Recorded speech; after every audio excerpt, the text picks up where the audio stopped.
Assalamualaikum warahmatullahi wabarakatuh. Halo semuanya, perkenalkan nama aku Hanifah Sofana Hasna dari kelas 11 6. Nah, teman-teman, di sini tuh aku bakal ngejelasin tentang perlawanan Gotalo terhadap VOC. Selamat menyaksikan. Di sini aku bakal ngejelasin tempat dan waktu terjadinya perlawanan kerajaan Gotalo terhadap VOC. Perlawanan ini terjadi di kerajaan Gotalo, Makassar, Sulawesi Selatan pada tahun 1666 sampai 1669.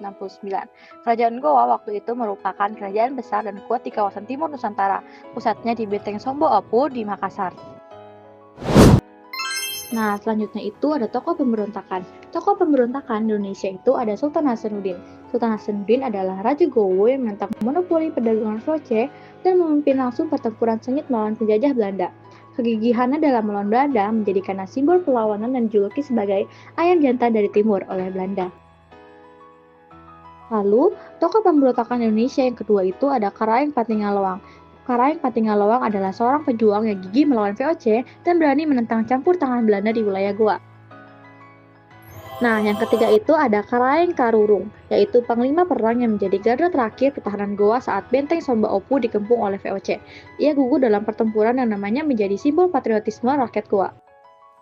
Nah, teman-teman, setelah aku ngejelasin tentang tokoh pemberontakan dari Indonesia, selanjutnya aku bakal ngejelasin tokoh pemberontakan dari pihak lawan atau dari Belanda. Yang pertama itu ada Cornelis Spelman. Cornelis Spelman adalah pemimpin pasukan VOC.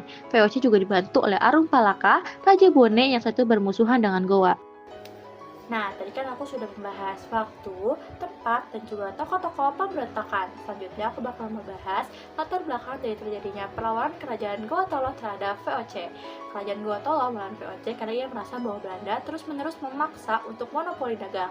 Belanda juga selalu ikut campur terhadap urusan kerajaan dan juga ingin menguasai seluruh jalur perdagangan di timur Nusantara.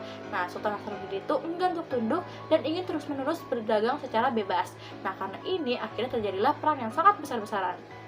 Nah, selanjutnya ada kronologi. Kronologi perlawanan kerajaan Goa terhadap VOC dimulai pada tahun 1666 ketika VOC mengirim pasukan besar ke Makassar di bawah pimpinan Cornelis Spelman. VOC bekerjasama dengan Arung Palaka dari kerajaan Bone yang saat itu sedang bermusuhan dengan Goa. Serangan besar pun dilancarkan ke wilayah kekuasaan Goa di darat dan di laut. Sultan Hasanuddin dengan gagah berani memimpin pasukan mempertahankan benteng.